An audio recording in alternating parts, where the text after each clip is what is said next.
Dude, quit sharing me shit, bro. Quit.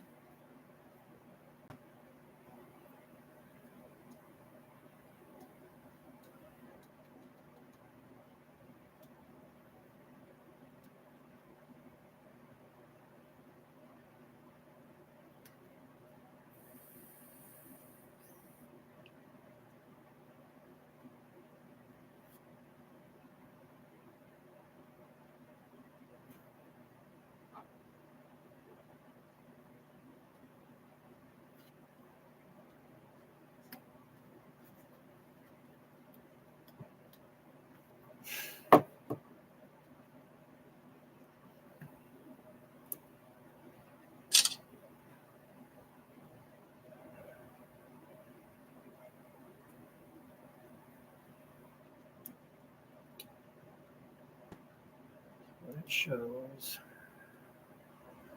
Click on that. That's what it shows. Click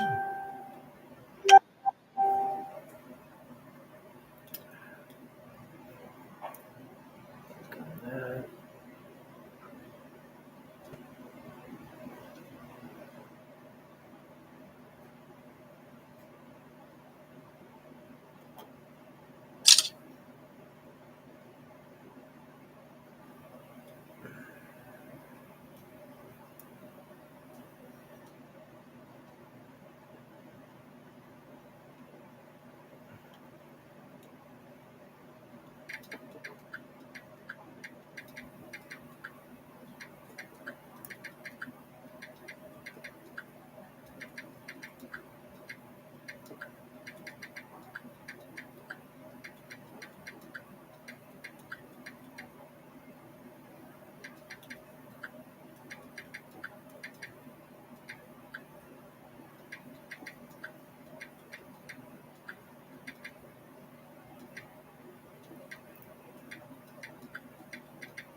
I don't get it, y'all. It's not working. I'm trying to do this podcast. It's not working.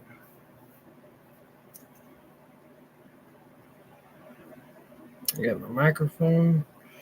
I got everything set up. It's not working at all. Let me see what she says.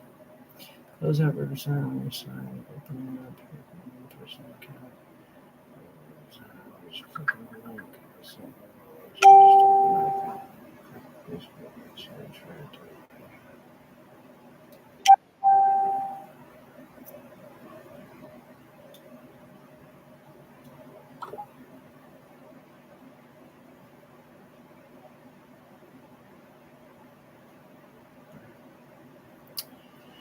Close out Riverside on your side. You're opening it up on your own personal account. I'm clicking the link. I'm clicking the link.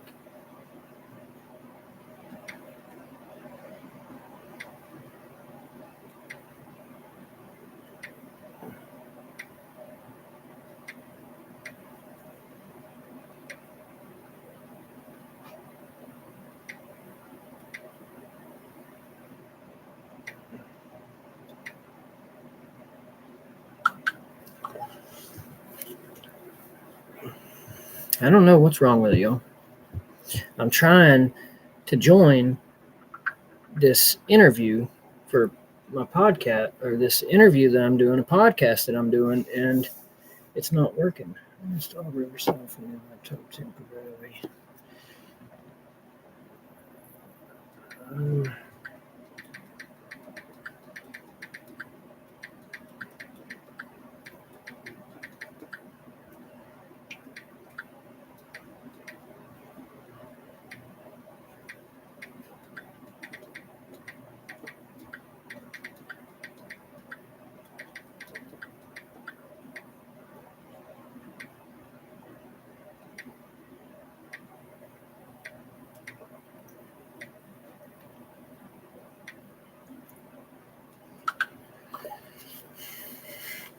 I'm trying, y'all. I'm trying to get it.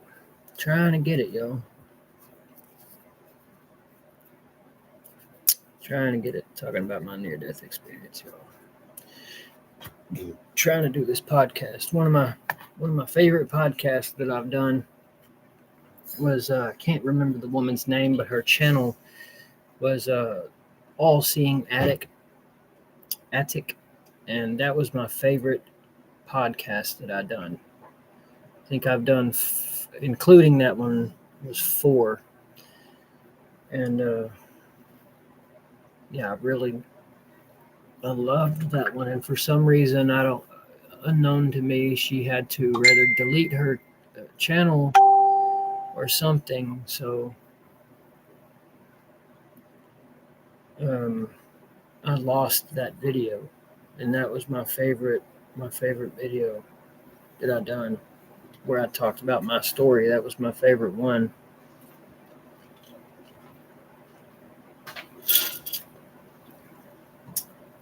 Hello, love. What do you need? No, it's not working for some reason. Huh?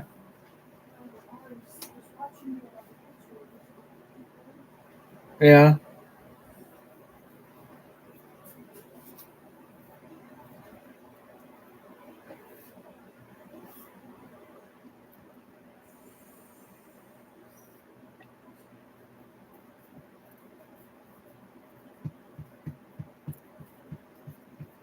I don't know, y'all. I'm trying to get it done. Trying to get them here and get it did.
Thank you, darling.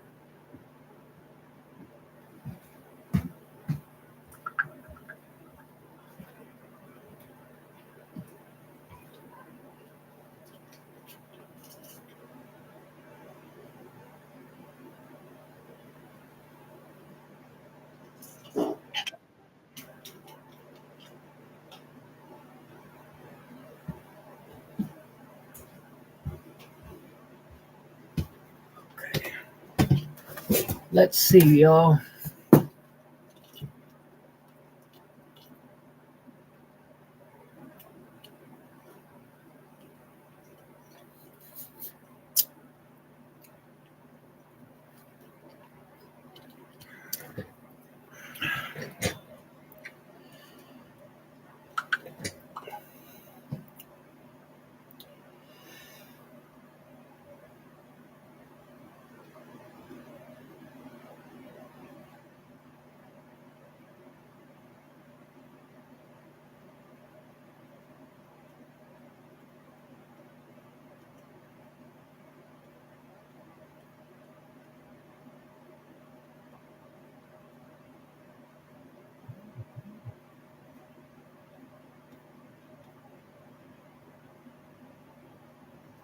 Hmm?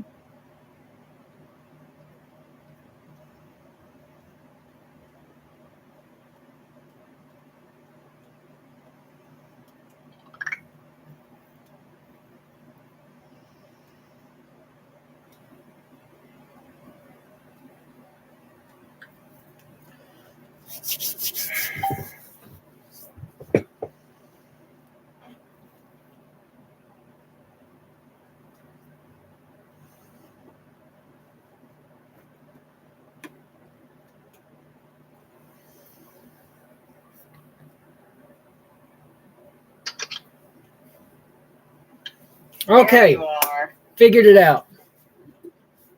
Okay. I'm resetting my phone right now because Okay. it is still so warm here right now. Yes, ma'am. Can you hear me okay? Yes, ma'am, absolutely. Can you hear me? Because I have my microphone hooked up because I noticed it's a lot better sound quality. Okay.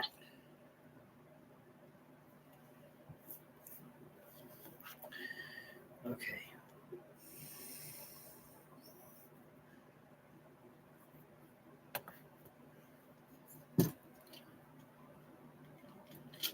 Can you hear me okay? Yes, ma'am.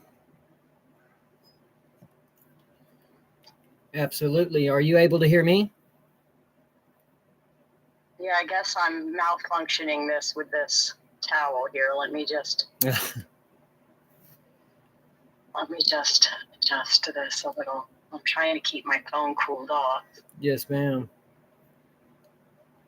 Oh my gosh, you and this man crap. It's just ingrained into me. Okay, so I'm only seeing, oh my gosh, my cat's gonna drive me. I'm only seeing from your nose down to your beard right now. I can't see the rest of your face. Oh, really? At all. Okay, on my end, it shows my screen, what I can see in the bottom right corner, and it shows me in entirety. Yeah, somehow it's not that way on my side. I'm only seeing from your nose down. Huh.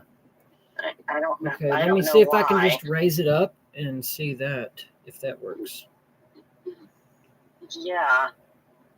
Does that work better? See what happened when you...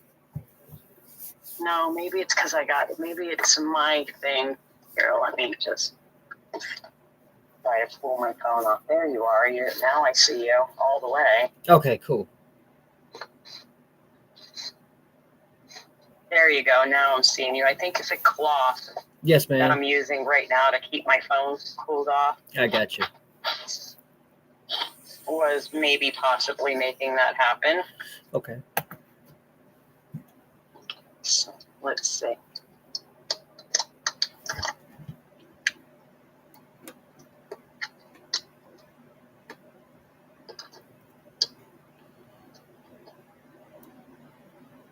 There we go. Okay, that's better. That's perfect. Yes, ma'am. I just hope my phone doesn't overheat. I just cooled it all off with the cloth, so. I hope not either. It's really hot here in Phoenix. Yes. And I don't have AC here in my RV, so I gotta deal with the temperature. But the cooler it gets for the night, the better it is, and it is cooling off as we go. So hopefully, absolutely, my phone doesn't get warmed up. Absolutely. And so, yeah, I'm very excited about this interview. I've been I posted a video last night at really late at night, and so a whole bunch of people have looked at the interview and watched the interview and had messaged me, a whole bunch of people. This guy wants to have a Zoom meeting with me. He wants to do some kind of connection thing, right? With connecting, whatever. And so where is my button here? I'm gonna go back for a second. Okay. No, stay in studio. Where is my record button now?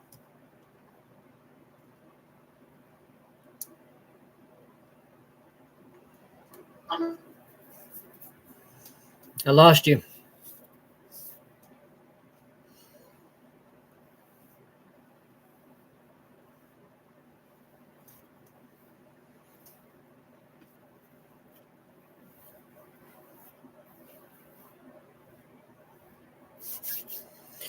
This is going to be my whole near-death experience, y'all, what I experienced.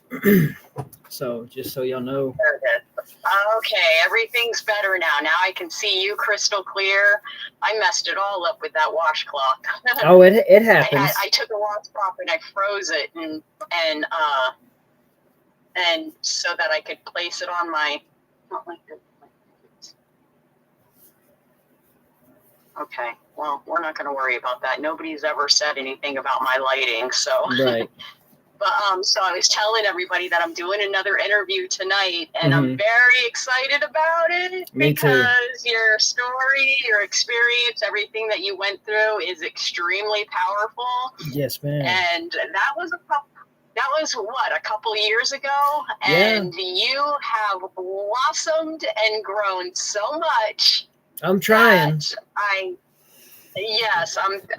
I'm very excited to share with the guest where you are now in life and where it's led you, because you were like a scared kid before, and now you're so confident and getting on camera and recording, and yes, ma'am.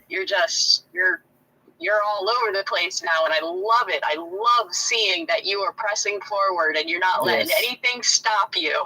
No, not at all. So I did want to emphasize, because I've never forgotten your experience, but I really want the guests to feel, like literally feel what you felt in your experience. So as an example, like the emotional part that you were feeling, like as an example, when you speak about seeing your own death and funeral, and you saw the funeral, and you saw your family there, you saw your little boy there, in your experience, you know, the emotions that you were feeling, you know, like when you saw your family, when you saw your little boy, like let them fully feel what you felt. Yes. Does that make sense? Yes, exactly. Exactly. And am I cutting out on you at all? No, I hear you fine. Okay, perfect. Okay, because you're a little bit frozen right now, but I don't know if that will show up in the video at all. Okay, I hope because not. I've seen many things happen in interviews where I was like, man, I hope it's not going to show up like that once I do the video. Yes, ma'am. And if something happens and it's showing you frozen on the screen in our interview, I mean, we can re-record again another day if it ends up happening that way. Yes, ma'am. But I'm assuming that the internet on your side, oh my gosh, you with that yes ma'am crap. You are so sorry. Old-fashioned. You are just so fashioned. Yes, ma'am. It's just how I was raised, you know, be polite towards everybody. You're an old soul for sure. Absolutely.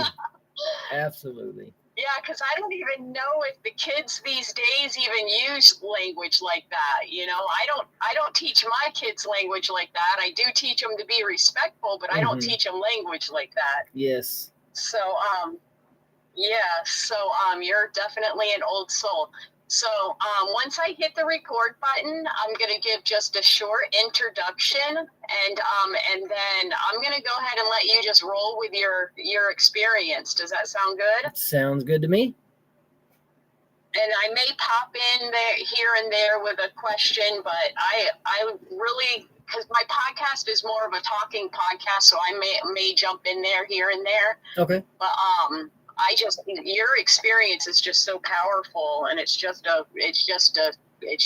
such an experience that, you know, the whole world needs to hear. Yes, you know? And it was to me too.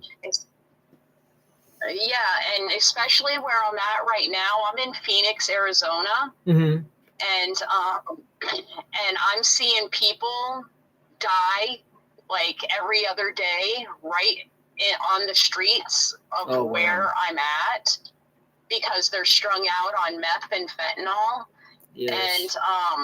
And no judgment at all for these people. I understand that they couldn't survive in the way that society is set up. Right. and it's really hard to be homeless and having to dig through trash cans to eat and figure out where you're going to sleep for that night. And you know what I mean? It's a whole, there's a lot that goes on with being homeless like that. And, you know, to just be just to survive is easier than sober. Yes, exactly. So, I'm going to go back out one more time, or I'm going to go out and come back in because for some reason I'm cutting off your head again. And when I did that, it changed it. So let me go back out. All right.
Okay, I'm here.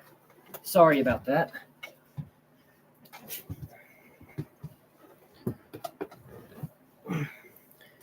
Is it better?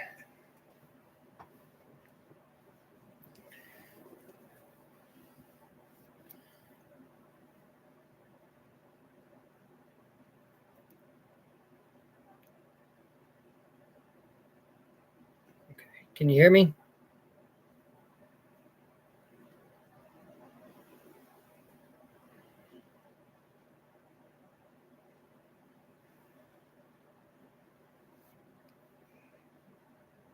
Shows my microphone's on.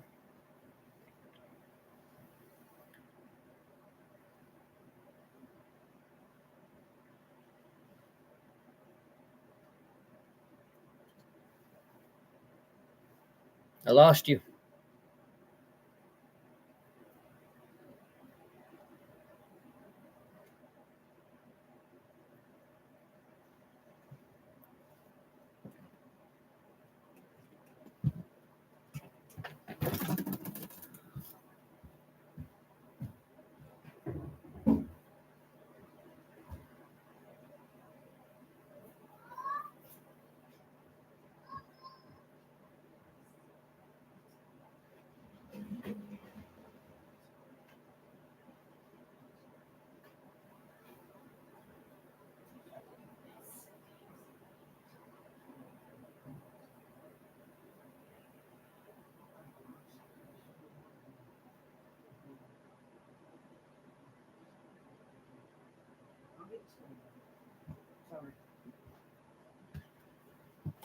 Okay, I am here.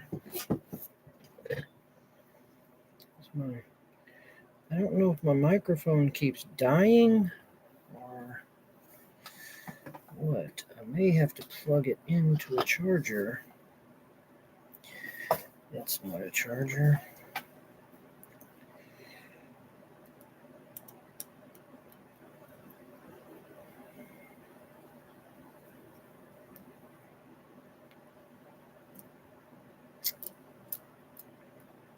There we go.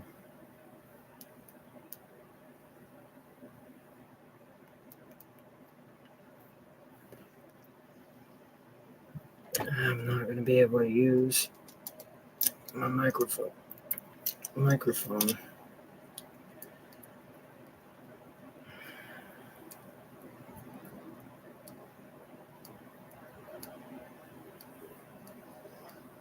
Come on.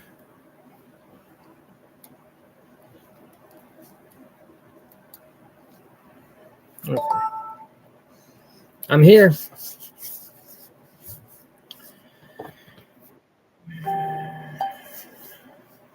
Tammy, the one I'm doing an interview with. I'm doing an interview about my near-death experience. We're having some technical difficulties right now, though.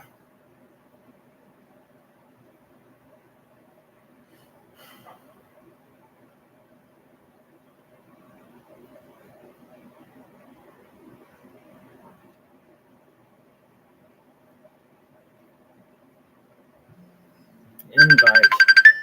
Man, I'm doing an interview right now. I can't answer calls. I'm doing an interview for YouTube. I can't answer a phone call right now. I'm in the middle of an interview. Come on now. I can't.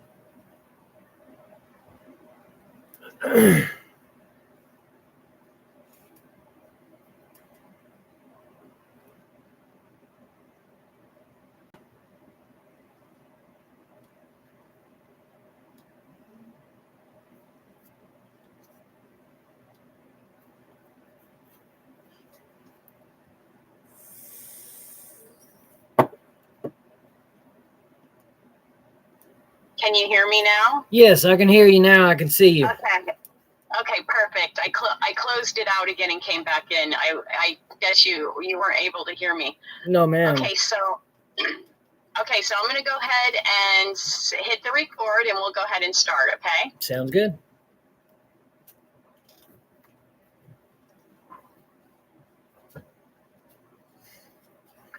Welcome to Raw Conscious Talk Podcast. I'm your host, Tammy Cheney.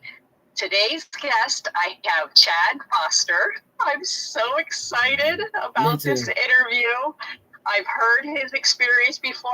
I've known Chad for a couple of years, and he has an incredibly powerful experience that he is going to share with you today. So we're going to go ahead, Chad, and you start wherever you'd like. If there's anything that you'd like to, any type of introduction that you'd like to do for yourself, you can go ahead and start there, and then we'll go right into your experience. Sounds good. I'll just go ahead and start by letting y'all know I'm Chad Dwayne Foster Jr. And I wanted to put this out front too. You can reach me if anybody has any questions for me or anything. You can reach me on YouTube or Facebook. I go by Chad Foster Jr. on Facebook, and my YouTube, I think, is I'll get to it eventually. I can't remember offhand, but yeah, I'll jump right into my experience. Perfect. So around March 2021 is when I had my near-death experience here in my home, and I have never heard of near-death experiences or out-of-body experiences, anything like that. And I'll have to jump back a couple of days to kind of give y'all some details about what led up to this. So, and I always say this, I know I'm going to get judged for this, but, no matter if you do everything right or wrong, people are going to love you and hate you. It's just how it is. So, me and you love. Okay. So I was angry with God, didn't believe in God. And I was using a drug, to my knowledge, was ecstasy. And I kept having these two words pop into my mind: what's next? And I had no idea what they meant, where they were coming from. And I soon found out what they meant. I had gotten in an argument with my mom and told her God's not real, God does not exist. And I'd gotten COVID, so we have a spare bedroom in the middle of my house. So I started isolating in this room. And for about 5 to 6 days, because I was using drugs and I had gotten COVID, I was awake because of the drugs. I had no sleep, not slept in 5 to 6 days. And because of the drugs and COVID, I wasn't eating or drinking anything. So probably a little bit of Dr. Pepper. So that was the perfect combination. The being awake for 5 to 6 days straight, and not eating or drinking, and the using drugs was the perfect combination to give me an out-of-body experience, a near-death experience. And I was sitting in the floor against the wall. And these two words, "what's next," by this point are so loud and so strong that I cannot think about anything else. There's nothing in my mind. These two words are overpowering me. And I don't know what they mean. Well, I figure out what they mean. They were me as my soul trying to remind me, hey, dummy, there's life after life. There's life after death. You live on, because I didn't believe in it. I didn't believe in life after death. I've never heard of near-death experiences, out-of-body experiences. I didn't believe anything happened to me. And I was trying to remind myself, hey, you're so wrong. You're so wrong. So while sitting in this floor, because of the drugs, the being awake for 5 to 6 days, and the no eating or drinking, my body was dying. I began to die. My organs were failing. My brain was dying. And I seized the opportunity as my soul in my body's weakened state to come out of my body. And as I'm coming out of my body as my soul, I'm sitting in the floor against the wall, and I can feel my soul leaving my body. So I start to look to the right, and right here next to me is this warm white light with a thin, warm golden light around it. And I've always called the golden light my halo. It's what it reminded me of. But my soul was a transparent light, a very radiant light. And it was almost like an elongated egg-shaped or pine cone shape. And I am terrified. Right now, at this point, I am terrified this happening. I'm terrified because I don't know what's happening. I don't understand what's happening. So to help put my physical body at ease, what I did as my soul was form my face on it. My same face here, I formed my face on my soul. And the entire time, my mouth never moved that was on my soul. But I was smiling the entire time. And I was communicating with my body telepathically, like direct messaging to my body.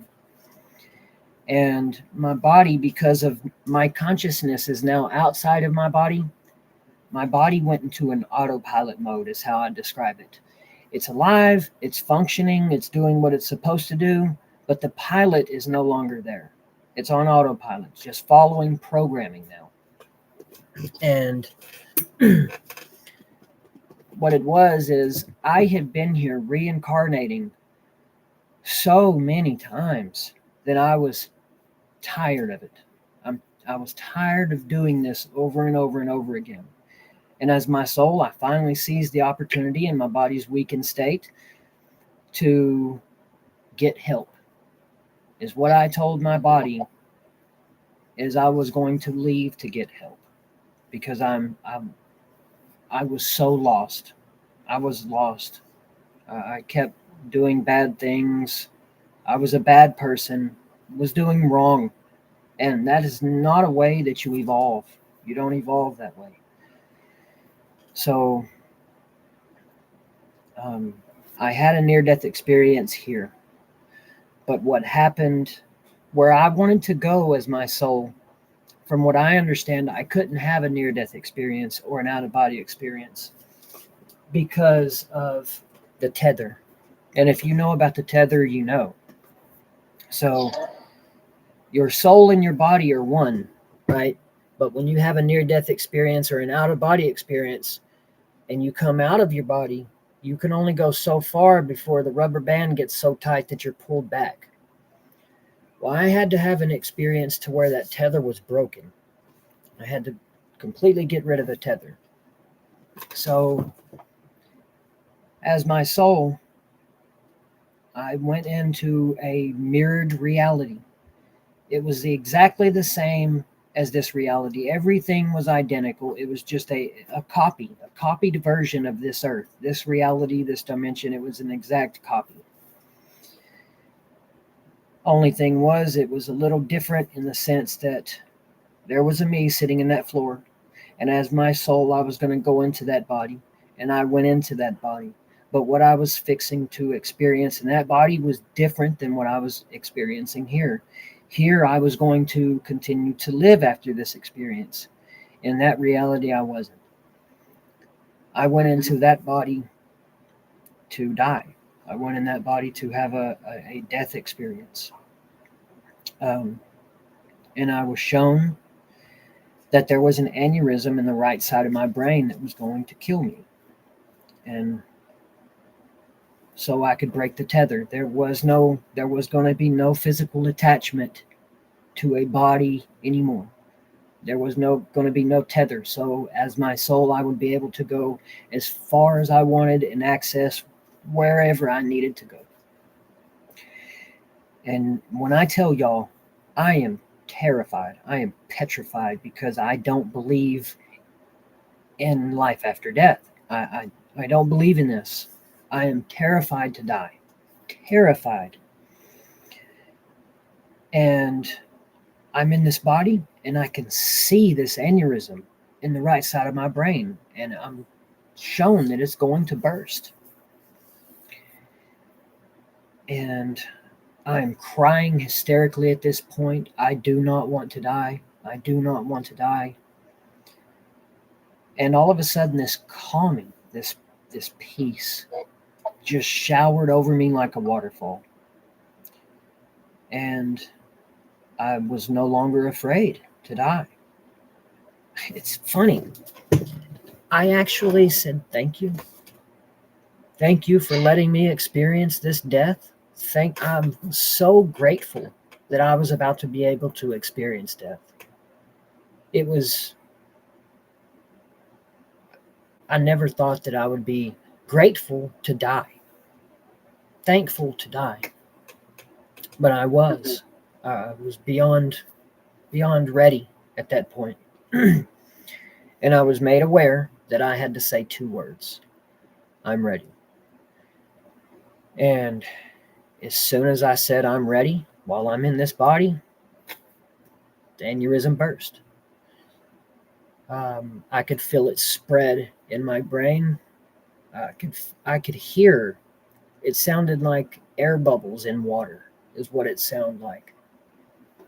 And as soon as it burst and began to spread, I immediately, as my soul came out of that body, and I got to watch the entire experience of it. I got to watch, my body sitting in the floor. I got to watch my body get found. I got to watch all the way until that body was unseen. In that reality, I was buried in a graveyard, which is not how I want to. I don't want to be buried. I want to be cremated. But in that reality, things are different. They were a little bit different. And I guess I'd never told anybody that I wanted to be cremated, so they buried me. And so while watching all this, I also got to experience something else. I got to go into everyone who I've ever had contact with. I got to go into them and physically experience their emotions. How they felt before they found out I was dead, how they found out or how they felt when I was dead, and all the way until that body was buried. I got to go into everyone and feel them. And it's weird because time does not operate the same outside of this body how it does in physical matter. And some people say that time doesn't exist. Well, time exists. We can see time operate around us. Time does play a part when it comes to physical matter because time creates change. You plant a seed today, and in 10 years, it grows into a beautiful tree. So time plays a part. But outside of this body, past, present, and future, they exist in this current moment.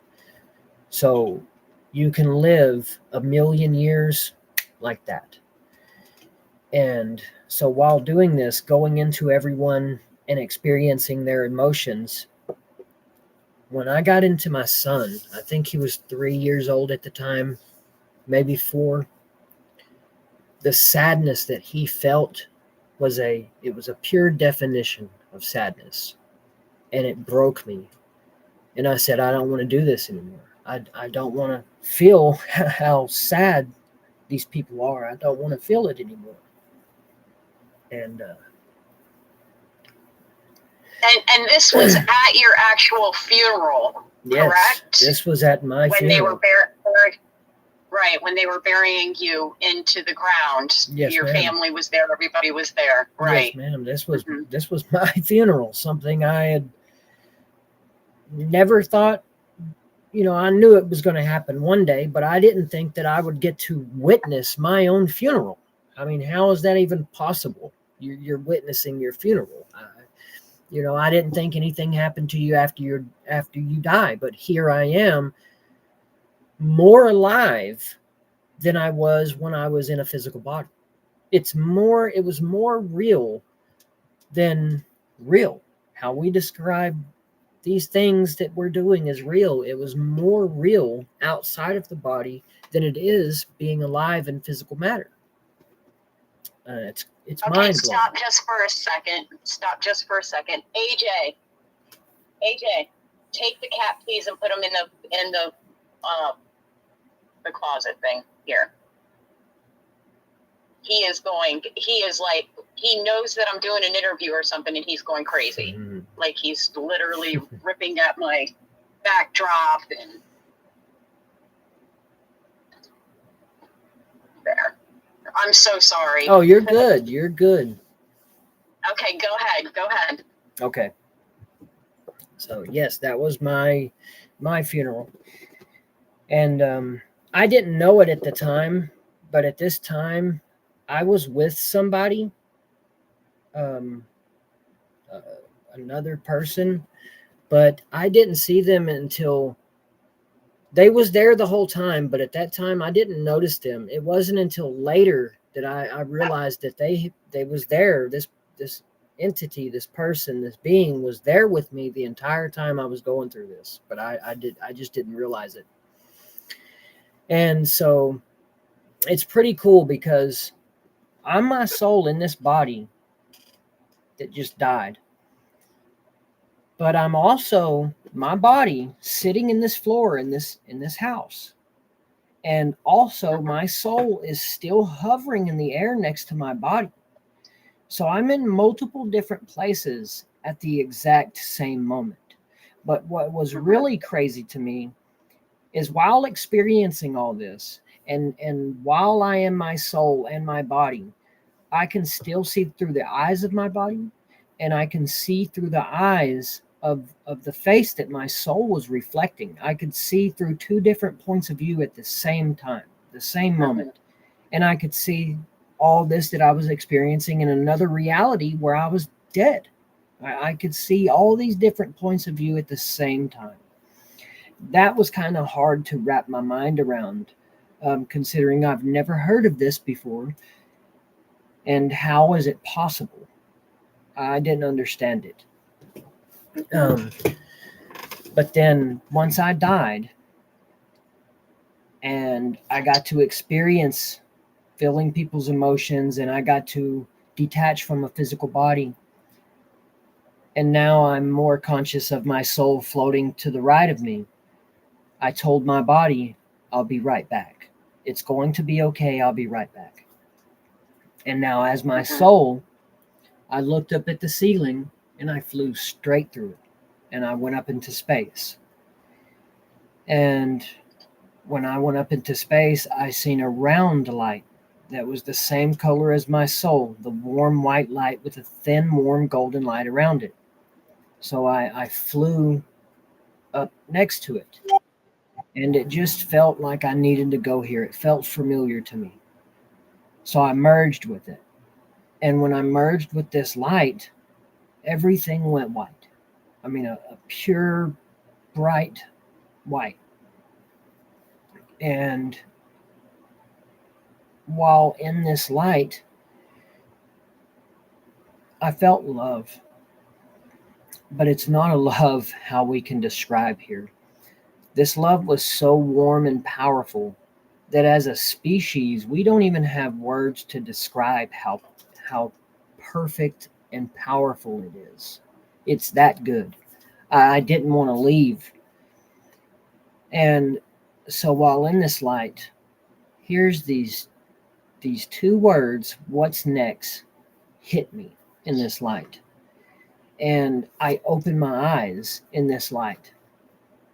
And now I realize that instead of this formless mass, I have taken the form of my body on earth, because it was going to be easier for me to understand what I was as the form of my body than for me to question what is the state that I'm currently in?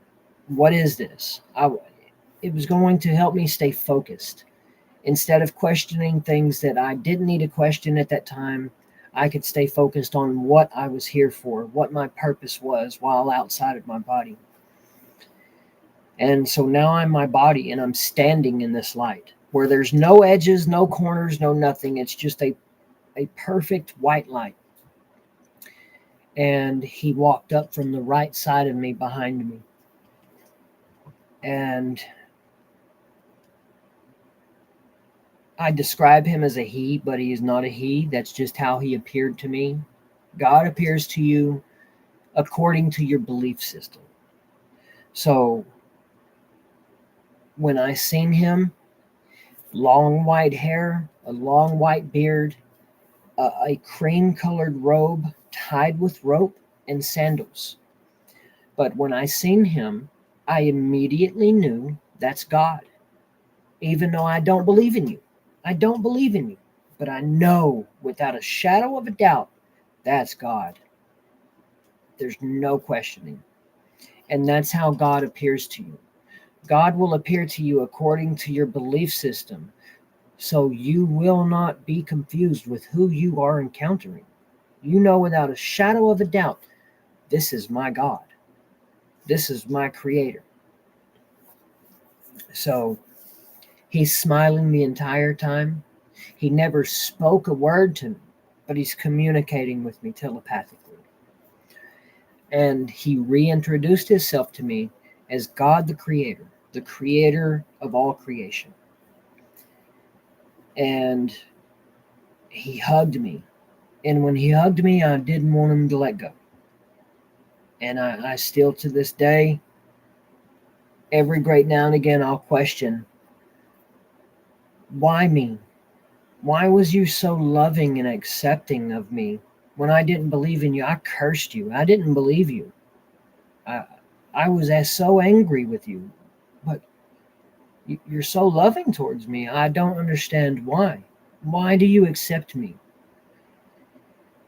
And from what I understand, is every soul is accepted. You're sent here to this earth, and some of us can remember parts of it, of being on the other side, but it's so hard here that God understands. When you go through things and with your belief and you don't believe it, God understands. He's very, very understanding, very loving, because God is here with us anyways. He created all of it, so he knows what we was going to go through. Just at us as our soul, as our egotistical individual selves, we think we're king. We think we're high and mighty, top shit. And that's just not how it is. But as we're in this light, me and God, we walk out of this light. And I can't express to you enough how we walked side by side.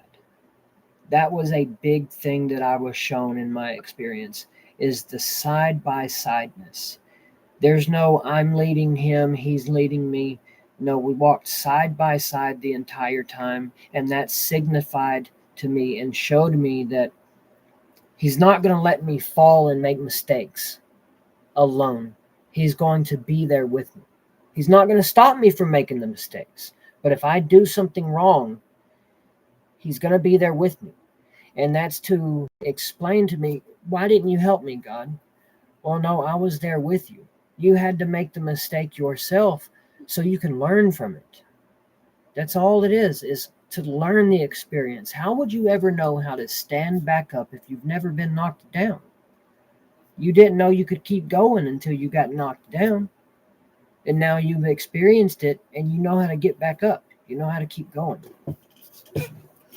So when we came out of this light, and now we're walking in space, which was really cool. Still don't understand how that was possible, but we were walking in space. And I seen the earth.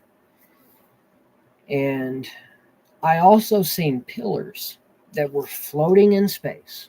Believe it or not, it's weird. But it looked just these tall, round pillars. And they were wrapped in what looked like black river stones, big stones that are, polished smooth. And in between the stones where like mortar would be, it looked like magma. And I could hear screaming coming from inside these pillars. And I remember smiling, smirking, and side-eyeing God like, hey, what's in there?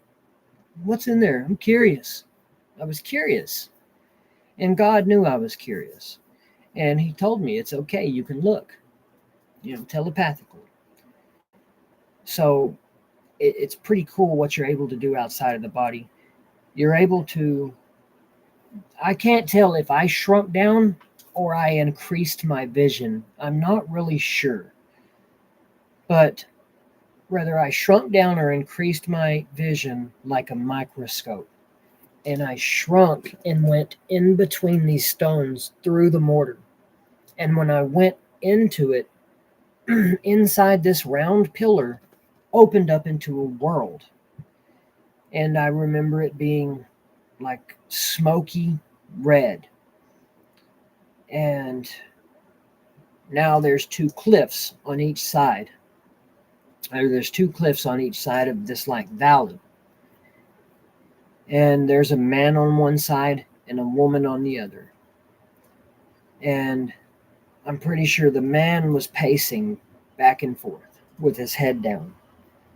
And the woman is sitting with her head down and she's rocking back and forth. And I asked God, I said, what's wrong with them? What are they doing? And he told me that is their hell. They created a hell for themselves. There was something in the life that they lived that traumatized them so much that when they died, they took it with them into the afterlife. They could not make peace with it. They couldn't let it go. I'm not positive because I never asked that, but they were creating hell for themselves. That was hell. And God told me that they created this whole reality, this whole hellish experience that they were having. They were creating it. They could not let go of it in life. So they had to deal with it until they could learn in this hellish experience on how to make peace with it or let it go. They would be stuck there. And it's weird because there was two cliffs and they were close together. If they looked across, if they looked across, they could see each other. But because of what they were experiencing in their minds, they would never see each other. They could be standing right next to each other and never see each other because they were reliving this experience, whatever it was, over and over and over. And that's how I found out that hell is real and heaven is real, but you create it depending on your belief system, because we were given free will, and it's one of the most powerful tools that a soul can use. And it depends on what you believe. Manifesting is a real thing. You manifest because you believe it. And because you believe it with your free will, you can accomplish it. you can do it. And heaven and hell, I was shown and seen that they are real and do exist, but depending on what you experience is uniquely to you. You created that heavenly experience or that hellish experience. And so that was the hell part in this pillar. So now we're back in space, me and God. And now there's it's like a railing, like a railing you see on a back balcony. And we're standing on it in space. And I'm leaning over the rail looking at Earth. And I did a life review, but it was so quick that it really just showed me my life. It was just a playthrough of my life, the good things and the bad things. But the life review wasn't my main focus while I was there. It wasn't what I needed to learn. It wasn't what I needed to bring back with me. It was just part of the near-death experience and the transition from physical incarnation into the spiritual world. It's just something you go through. So while standing on this railing, some people say they're forced to come here. Some people say they want to go back or they want to stay and they don't get that opportunity. Well, I came to a mutual agreement with God that I was going to come back here and tell this story. Tell a story about God and about life after death. I wanted to come back. As beautiful and as magical as everything is on the other side, I wanted to come back to teach about God, to talk about God, tell people, yes, the afterlife is real. No, the physical death of your body is not all that there is. You can live on. But I was also shown that if you believe in nothing happens to you after you die, because you have free will, God will allow you to experience that. Because even after the body dies, guess what? Your free will doesn't die with your body. You still have free will after you leave this physical body. So you believe in nothing will happen to you? God loves you so much that he will allow you to experience it. Why? Because that's what you believed happens to you after you die. But nevertheless, there's a tomorrow, even in the afterlife. So once you experience nothingness, you'll experience something else. You'll get past it. And so,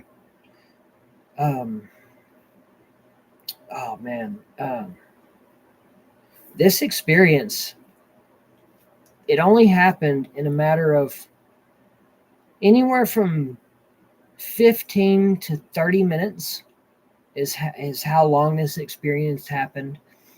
But I was shown that I was outside of my body for hundreds of millions of years. Hundreds of millions of years passed from the time I left my body until the time I came back to my body. And I was also, at the time, I wasn't sure what it was. But now I know that I was also shown my first physical body's incarnation. And I was an actual long-necked dinosaur, believe it or not. Wow. My first physical body incarnation was a long-necked dinosaur, and God allowed me to see it.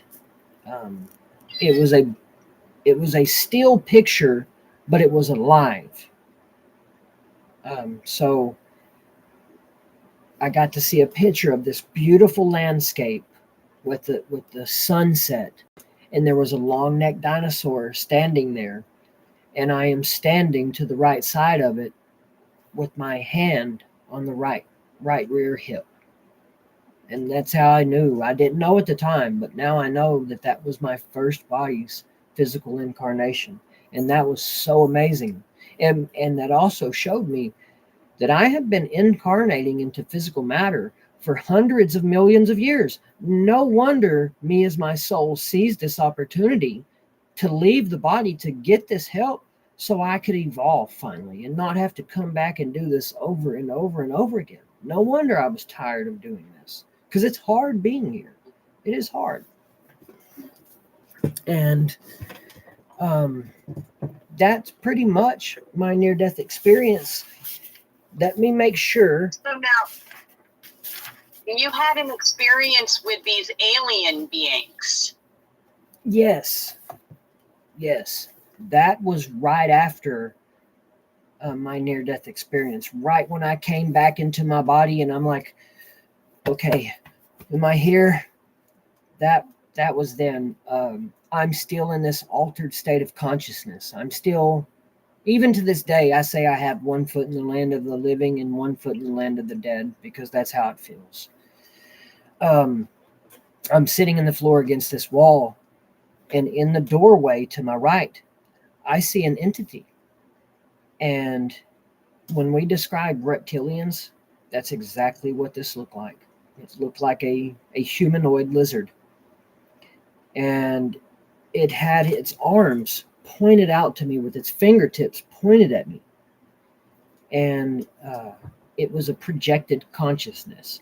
It wasn't here in physical matter. How we explain ESP or astral projection, reptilians have perfected that to a fine craft. They can send their consciousness through galaxies, dimensions, anywhere they please. They have perfected astral projection.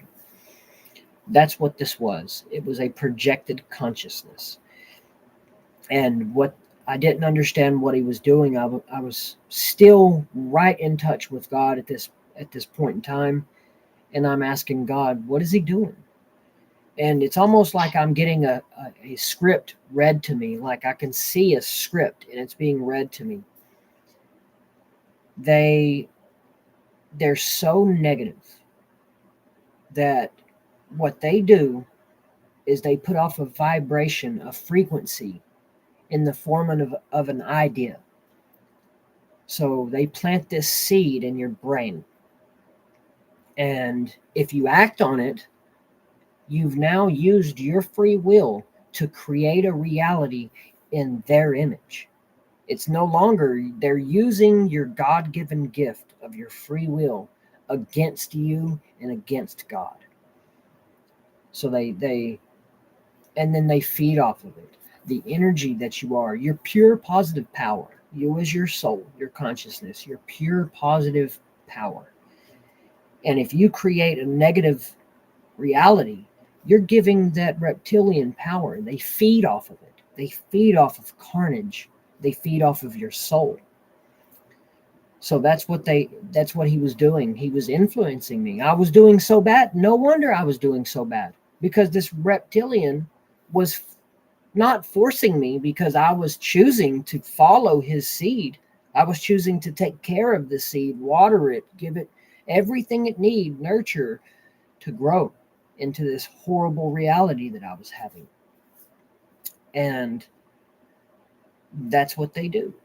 That was a reptilian. And even then, when I told him it's not going to work anymore, that reptilian followed me around my house for several days after this, trying to influence me, trying to feed me this seed, this idea, so I could act on it and create a horrible reality so it could feed off me.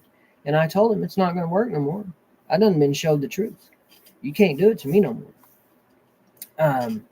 But also that same night, I came outside on the porch, and in the yard in front of me, it looked like a shard of glass, but it was barely off the ground. It wasn't touching the ground. It was barely off the ground, but it was, I can't get an exact estimate, but it was 20-30 foot tall. And it was not straight up and down, but slightly angled. And it looked like it was rotating very slowly, needle thin. And it looked like it had a rainbow inside of it, like it was reflecting light inside of it. And as I'm seeing this, what we call gray aliens, 3 of them came out of this shard somehow. And it appeared to they appeared to have some type of skin tight uniform on, like a Star Trek type uniform.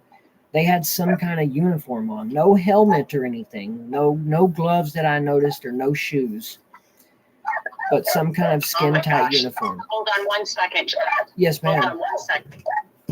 Hold on 1 second. Uh-huh.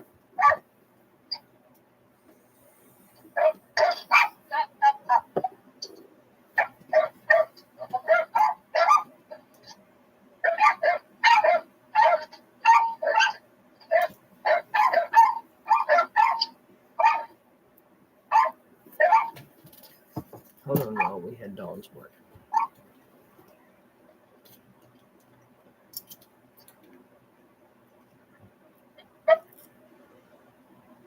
I love you, my wifey. Wherever you're watching from. If you're watching from here, if you're watching from YouTube, I love you.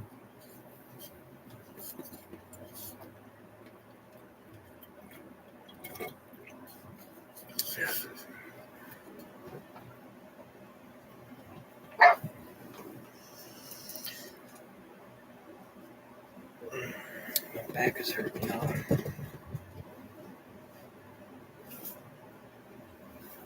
Oh, love, this is the wrong book. Can you bring me my other book? I'll come get it really quick. I think I got time.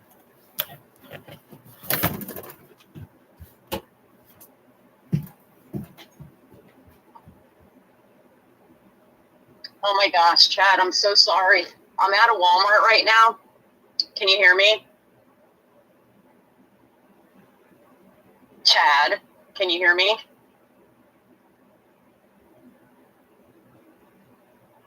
I'm sorry, I'm coming.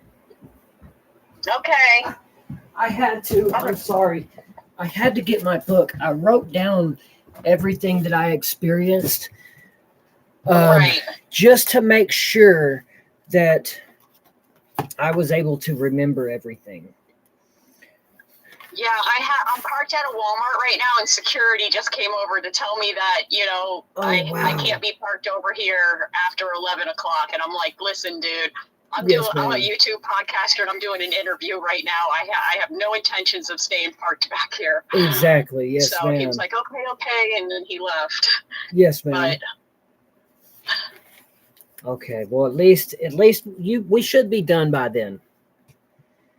At least. oh yeah, we'll be done before then. I'm not worried about it. But I don't want you to go. I want you to go back to the shards of glass and the 3 Yes. beings that Yes. I Yes, don't ma'am. want to lose that, because Okay. I think that's really important Yes, ma'am.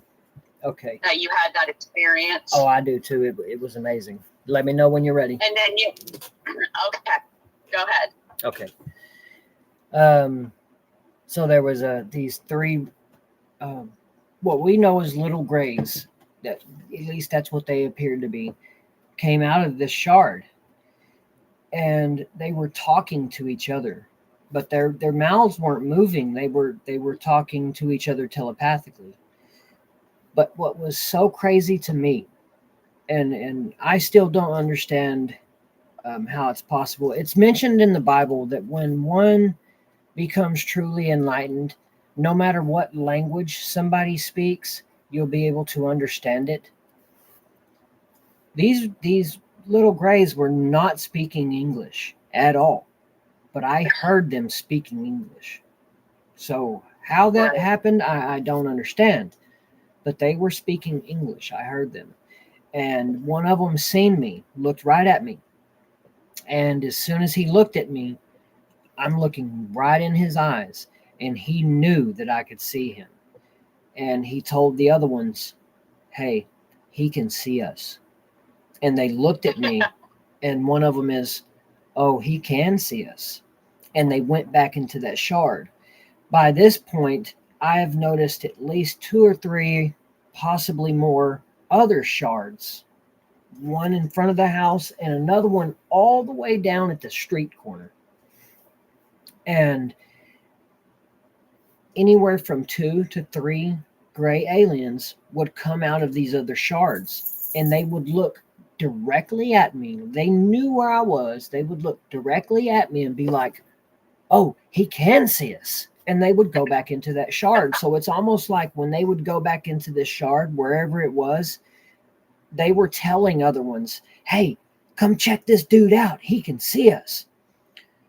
Because normally these things are always around us. That's what I found out. They're always there. There's spacecraft. Everything is always in the sky. But if you don't match that frequency or that vibration, or you're just not ready for it, you won't see it. You can have two people standing side by side looking at the same part of sky, but one see a craft and the other one won't. And there's a reason for that, because whoever doesn't see it, you're not ready to see it, or it's not allowing you to see it. So they're always there. They operate in a plane, a frequency, a vibration that as a human, our brains cannot filter yet, unless you can manipulate your brain, because you can. There's ways to do it. But yeah, when I seen the reptilian, I only seen one of those during my experience, but the grays, I seen multiple of those. And that was just mind-blowing, because I've always wanted to believe in aliens, never seen anything, but after this experience, I know for a fact that they are real and do exist. At least that's what I believe. But yeah, I'm gonna, because I really want to talk about where you are right now in your life and where this has brought you. I want you to go into detail about where you are, what you're doing, and what your mission is at this point. But I'm going to ask you a few questions. Yes, ma'am. I'm going to go backwards. So now, do you think that it is possible that you really did have an aneurysm and died, and you saw that happen, and it really happened? Oh, absolutely. But because you came back into the space that you're in now, somehow you were healed from it, and it didn't any longer, I guess, exist in this realm? Yes, that is very possible. I have now, for a while now, come to the realization. I study religions first. I'm not religious. I study religions because I believe all of them have a piece to the puzzle, but they don't have the puzzle in whole. So I study them, and I see connections in all of them. Christianity was a massive or a religion that a majority of my experience fit with. It fit with Christianity. I'm not religious because God told me that it is possible that religion creates division between people. You have two different people that have two different religious backgrounds, and if they get in the same room and start to talk about God, my God's the true God. No, my God's the true God. My religion, they will not come together, work together, and love each other and be nice to each other just because of their religious beliefs. So I'm not religious, and I can't do it. But as far as I have come to the realization that nothing is impossible. I will never tell anybody they're wrong, or whatever you believe in is impossible, because I do not believe that. And it says in the Bible, with man, this is impossible, but with God, nothing is impossible. So I believe that could have happened. It did happen, but it could have been here in this reality. But because I went through that experience in a different reality, it's possible that I was healed here. It's very right. possible. So now, okay, so when you were at your own funeral, were you in a setting where you were actually at, like, say, the graveyard place with a casket and your body was inside the casket? Was it a scenery set up like that? Yes. I mean, it was just like your typical funeral setting. All the families around, the casket's there, the hole is dug, but I'm a spectator. Was the casket opened? Was it open? Did you see your body in the casket? I never got to see my body. After I came out of my body when I had the aneurysm, I got to see my body do what's called a death stretch, where your body stretches out. And I got to see my body get found. But after that, I never seen my body again.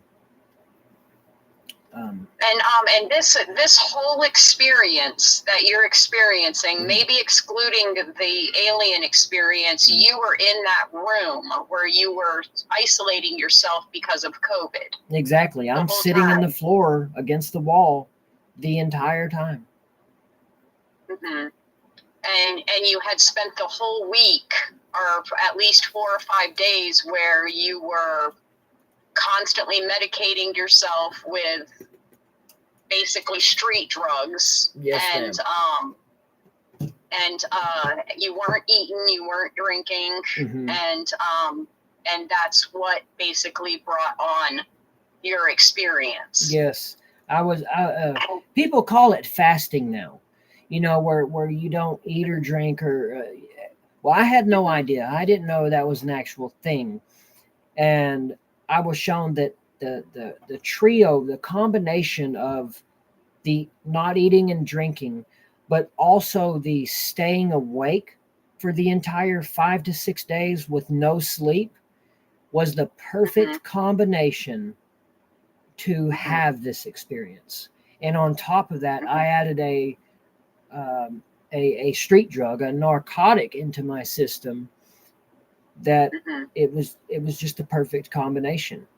The drug was messing my insides up, and because of the not eating, the not drinking, and the no sleeping, it was causing me to die. It was causing my organs to fail. My brain was eating itself because of no food, no water, no sleep. I was dying, and it was the perfect combination.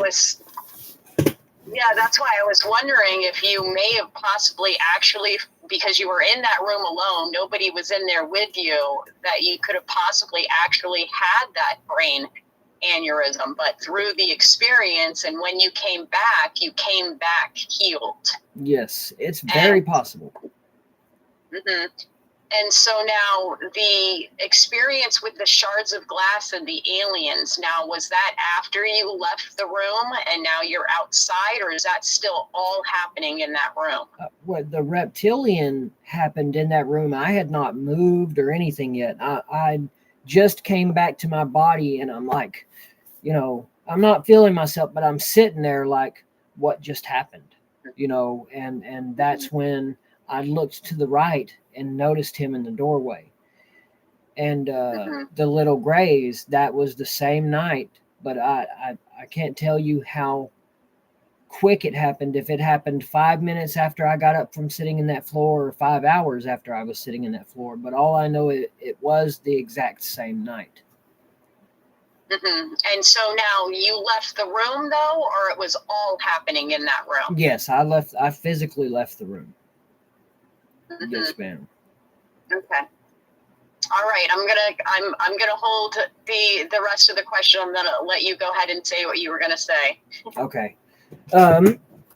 Yes, ma'am. I'm trying to make sure that I got everything, because I don't want to leave anything out here.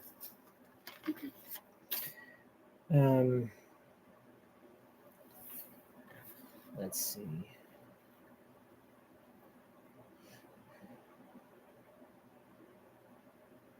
Yeah, I'm thinking that was it. That was I do want to mention. I want to say something I noticed about the robe that God was wearing. because this was Yes. the most I amazing wanna- thing.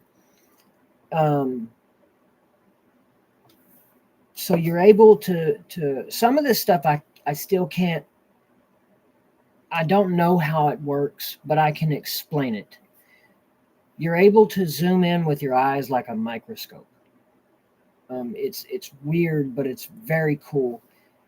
The robe that God was wearing, when I zoomed into it, you can see the fabric where it's woven, and each little woven fiber, I zoomed into it and went inside of it, and each little notch, when you go into it, opened up into a world, a universe.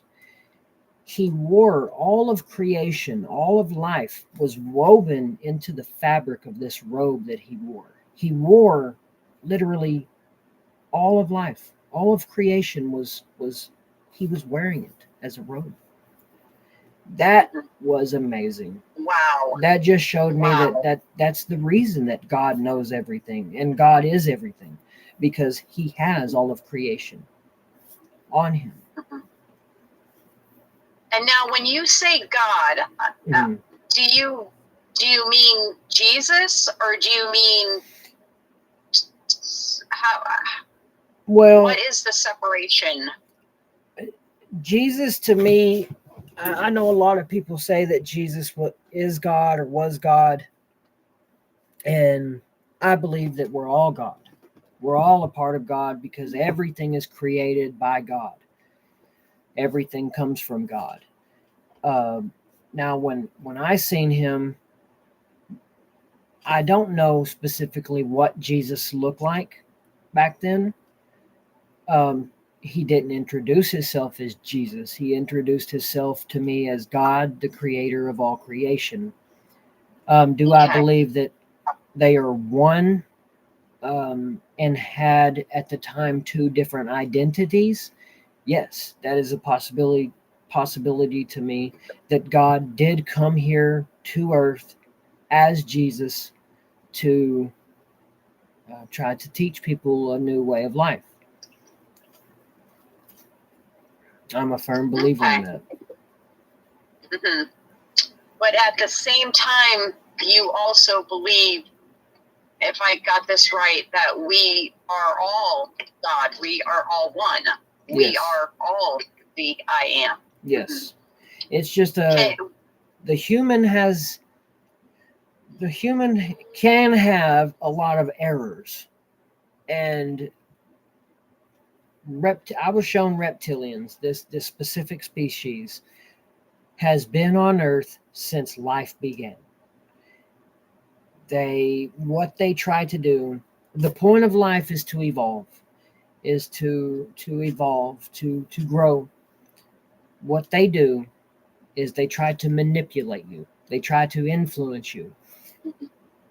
If I believe in God, but I never had anything to test me, how would God know that I was being genuine? How would God know that I'm following him wholeheartedly without having any distractions? So reptilians test you. And if you are able to, I'm not falling for it and follow God, that's a way to show God that you truly are a follower. You truly are one with me. The reptilians, what they try to do is not only do they feed from your positive energy, if they can manipulate you and create a influenced reality, a reality in their version through your free will. But that's one of their purposes. What they were created to do is try to hinder you, and they want to keep you reincarnating.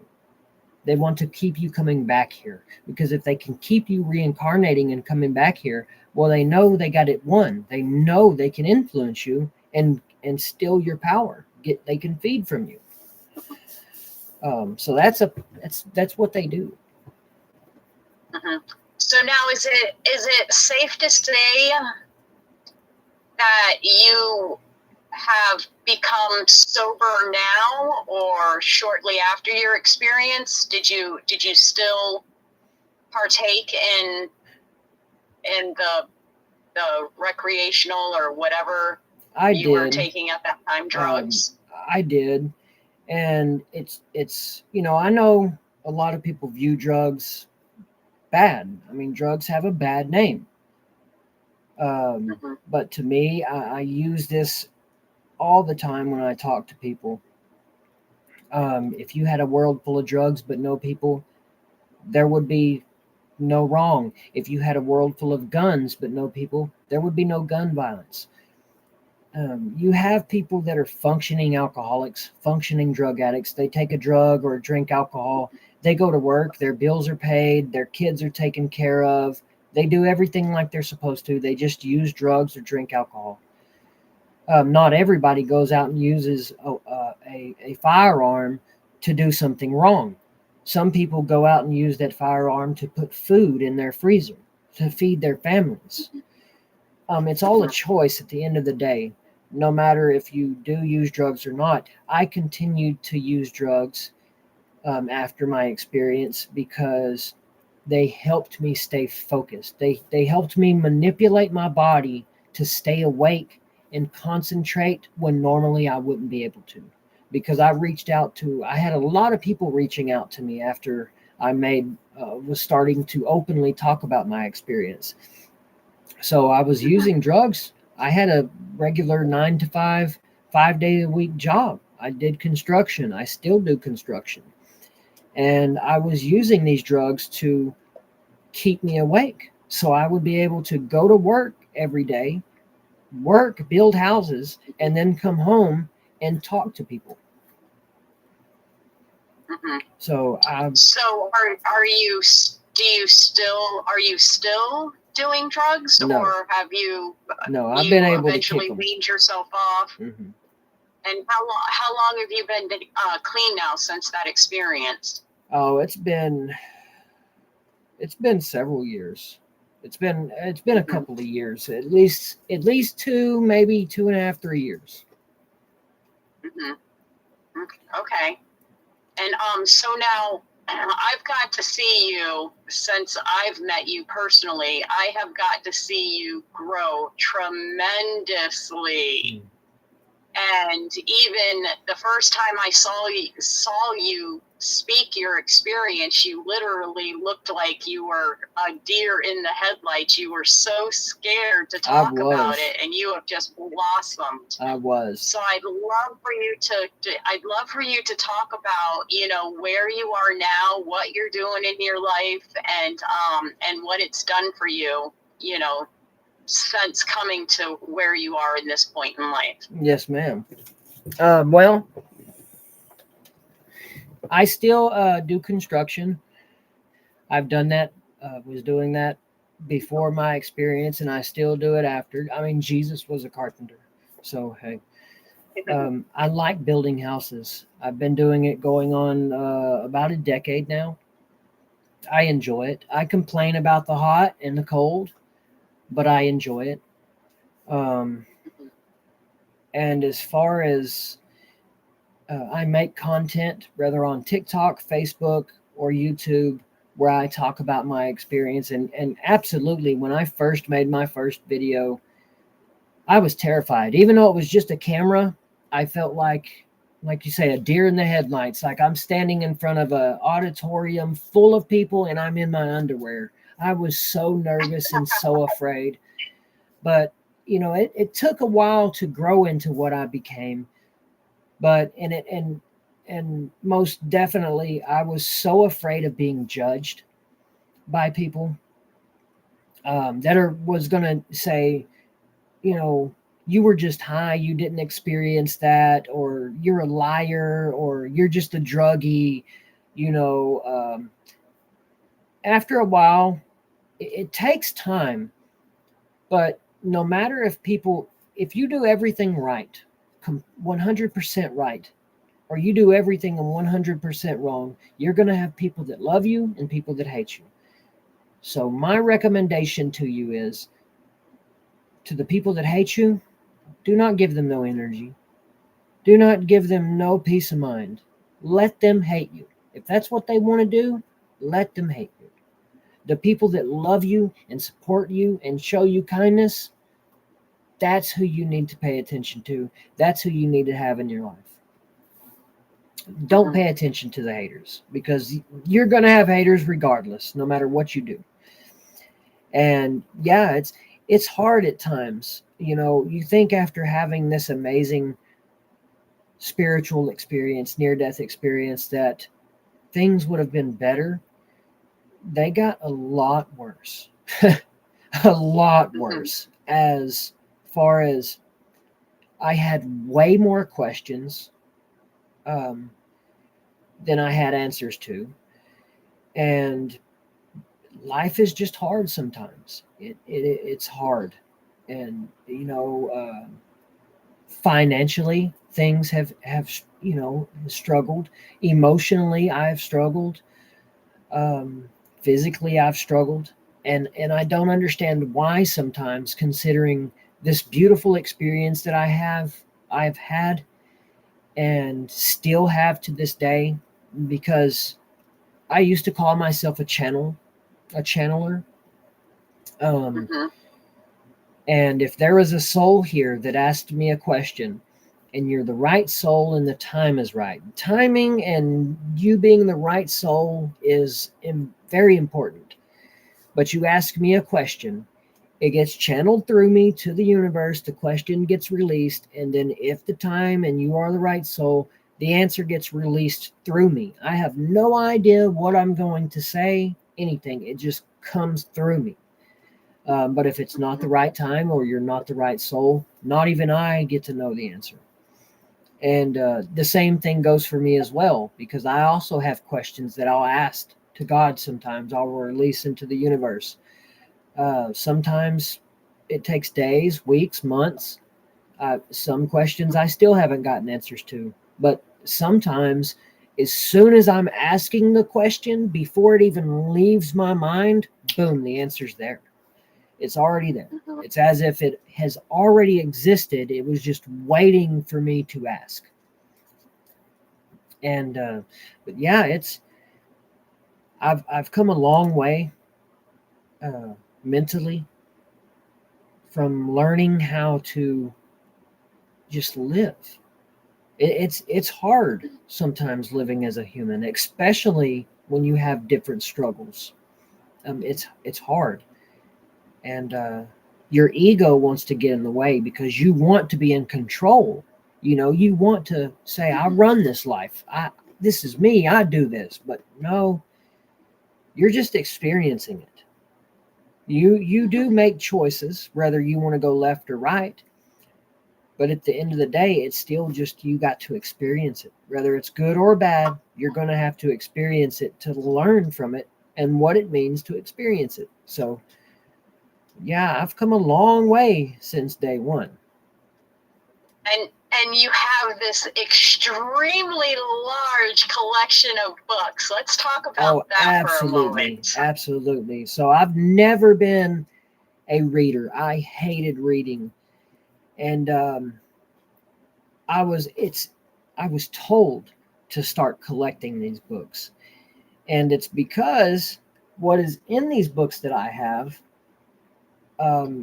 it's almost like I can remember reading them, I can remember writing them, and everything that I've experienced.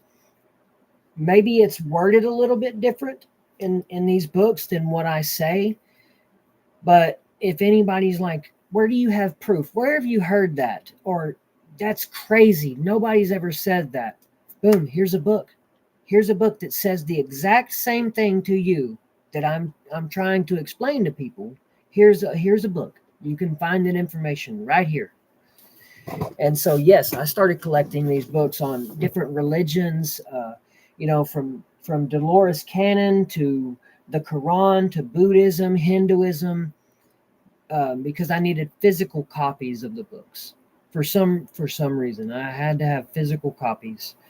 But yes, I started reading them, and just to have them in my collection for if somebody asks me, where did you get your information? Where do you know this from? Here's a book I can recommend you. It's not that I read it in the book, but if you don't believe me because I'm a drug addict, God forbid, you don't want to believe me, here's another author that maybe is more creditable for you. You can believe them, because if two people are saying the exact same thing, is it a coincidence? I don't believe in coincidences. But yeah, it's, a lot of people want to judge me and don't believe me because of my past. They want to judge me on my past as if I can't change. But that's the great thing about being human, is we can change. So right. So now, and in all of your experiences of dabbling in these drugs, you've never had an experience like what you had in that room. Absolutely not. I was using this drug for well over a year and never had any hint of having something like this happen. I've used these drugs even before. Used a lot of drugs throughout my life and never had anything. I mean, up until my experience, I didn't believe in God. So, I mean, now am I saying that these drugs can't cause this experience? I'm not saying that at all. But I do also believe, if you look through ancient cultures, I have books on this. If you look through ancient cultures and ancient civilizations, and even modern day different cultures and civilizations, so-called medicine men, witch doctors, different spiritual people use mind-altering drugs to get into a trance-like state to be able to communicate with God. I mean, there's a drug called ayahuasca where it's literally translates to the plant of the gods, because it makes you, to me, drugs make you more susceptible to things that normally you can't see, hear, touch, feel. It opens you up to the spirit world. Okay, so we're going to go ahead and start wrapping this up, but I would really like for you to tell the guest where they can find you, because you have a lot of fantastic content that you put out now. Yes, ma'am. And I would really love for them to be able to, how they can contact you, where they can find you. Absolutely. So on Facebook, you can reach me on Facebook. I will be on there. I'm on there all the time. I'm trying to get to it right now. You can reach out to me on YouTube. I go by The Walking Prophet on YouTube. TikTok is the same thing. I'm on TikTok quite a bit. I go by The Walking Prophet on TikTok. And on Facebook, if I can get it to pull up, I go by, come on now. Facebook is Chad Foster Jr. That is my Facebook. You can reach out to me anytime. It doesn't matter, night or day. If you have any questions, keep in mind there are a lot of people that ask me questions. And I do, like I say, I have a family. I have a regular 9-to-5 job, so I do get caught up. But I will get back to you as soon as I can. Okay, so, all right, well, let's go ahead and close out for tonight. And I just want to thank you, Chad, for coming on. Thank Your you. experience is extremely powerful. I'd also love to thank the guest for watching. And if you've made it to the end, I would love to hear from you in the comments. Your words of encouragement mean a lot, not just to me, but to the guests who come on and share their deeply personal experiences. These are real people, and they do read your comments. the best way to support the podcast, hit that like button, subscribe if you'd like to see new videos that are posted, and share. Yes. Until next time, stay conscious and stay curious. All right. Awesome. Perfect. Okay. Wow. That was intense. I can't believe how many things tried to come at me. I never have disturbances like this when I'm in an interview, but I know that, energy understands that this was it was a very important interview that I wanted to do. Yes. Because I really, truly believe that your experience and what you went through, seeing your own funeral, feeling the feelings of your family members, having like your experiences wrapped up in so many different experiences. Yes. And I really felt like, because you would, as I'm listening to you this time, and I'm thinking like he's done drugs many, many times before that, because I obviously already knew that. But this time around, in your experience, you had a brain aneurysm, and I thought in my head, I'm like, I as you're speaking, I was like, I wonder if he actually really had a brain aneurysm in real life, but because he went to the other side, he came back healed from it. It wasn't something that became an emergency where you had to go to the hospital. Right. I just started feeling that. I'm like, man, I wonder if he really actually had a brain aneurysm. It is very possible.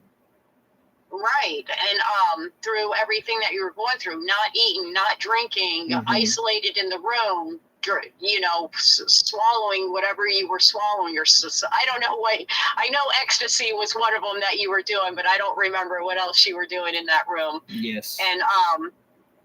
And so it just all of a sudden came to me. So I really wanted to throw that out there, because I felt like you probably actually died of an aneurysm in this life, went to the other side, and came back healed.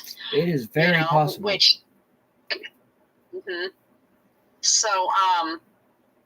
So anyways, it's 911, and that's my number.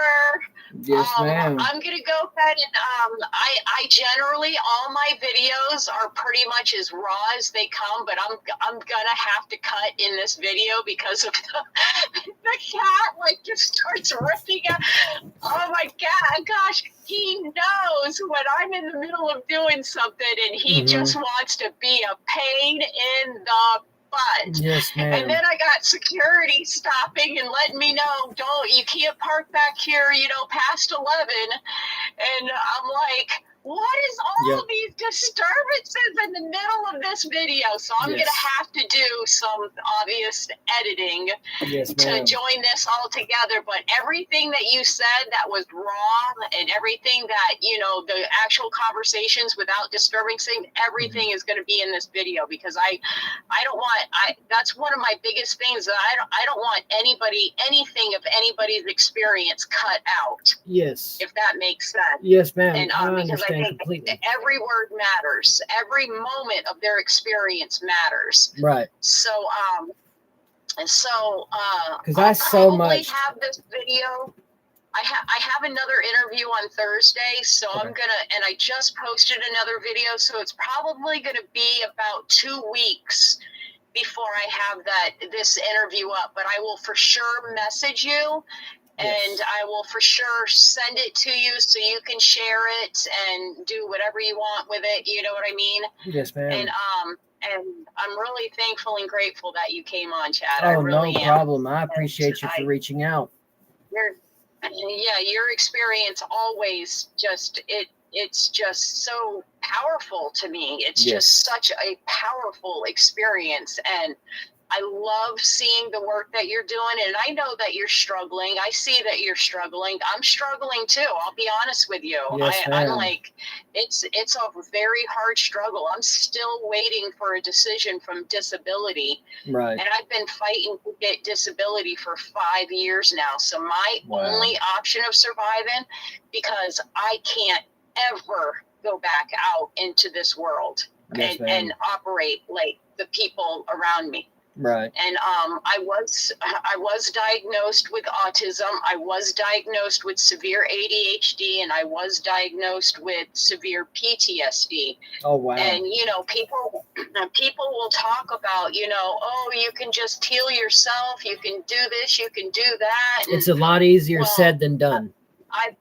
I've been working on trying to heal myself for 5 years. Yes. And yes, I've gotten through some of my trauma. Some of my childhood trauma does not rule and run my life anymore.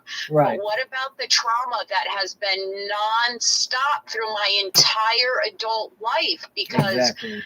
I couldn't function in this world the way that it's set up, because it's not set up for people that their brains work like mine. Mm-hmm. You know what I mean? And it was pure torture and hell for me trying to be somebody that I wasn't. Yes, ma'am. Does that make sense? I had to fake it until I made it. I had to wear these masks and pretend like I was somebody else that I wasn't.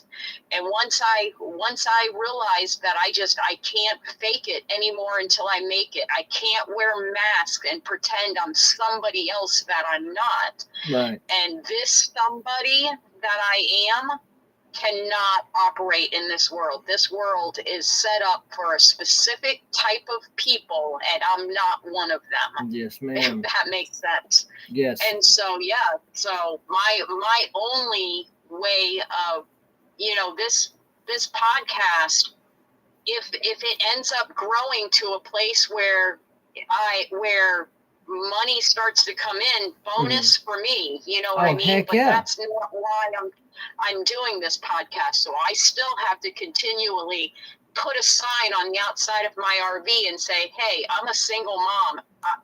Everything helps. Everything helps. Thank you. God bless, whatever. Yes, ma'am. But I have to depend on people for donations, and it's not easy. It's not pretty. And it's not something that is very comfortable to me at all. It's a horrible experience to ask people for help. I'll trust you. I know. Right. You know the feeling, because I see when you're struggling, and I see when you need help, and I know what you're going through. I feel you. I feel the feeling of that struggle. Yes, ma'am. And it's like, and so, and especially once you have an experience like what you've had experienced, I've been a lifelong experience. I've always experienced my whole entire life, the other side. And so for me personally, I don't feel human at all, even though I obviously am a human. And to try to relate with humans is impossible for me. Like, all I have to talk about is that which is the truth. Right. That's all I have to talk about. I don't want to know about the weather. I don't want to know who the president is. I don't want to, I can't, my brain can't even function in that mentality. Exactly. I want only the truth. Yes. And so thank you, Chad, for coming on again. Oh, absolutely. And, I'm going to move out of this spot just so security doesn't have to keep, I got to deal with stuff like that. I got to deal with security. I got to deal with police. Oh, yes, ma'am. I got to deal. I'm always being harassed by either security or police, because I'm in an old RV. And so they automatically assume, oh, this person is probably dealing drugs, strung out on drugs, or, whatever. Right. And I've never been a drug addict. I've never been an alcoholic. I've never been any of that. I've been just a mom. Yes, ma'am. That's it.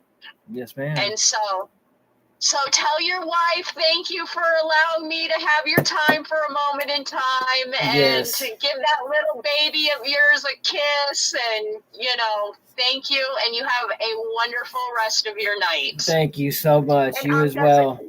Does it say that it's fully downloaded on your side? Because I know that it takes a couple minutes for it to. It probably if you don't see anything saying still downloading, then it must have already fully downloaded then. No, I don't see anything on my end. All I see on my end, at the very top, it says 00.00 And then Okay, perfect. it says your Okay. name. That's all it says. Okay, so good. So it must be already fully downloaded. So Okay, cool. have a wonderful rest of your night, and Yes, we will ma'am. chat soon. Thank you so much. All right. Bye-bye. Bye.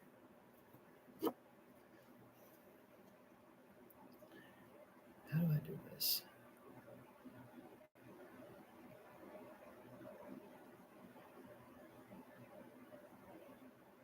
All right, y'all. That's it. YouTube. I finally recorded this video. This is an interview that I did with Tammy on the Raw Consciousness podcast. So I made sure that I recorded it on here.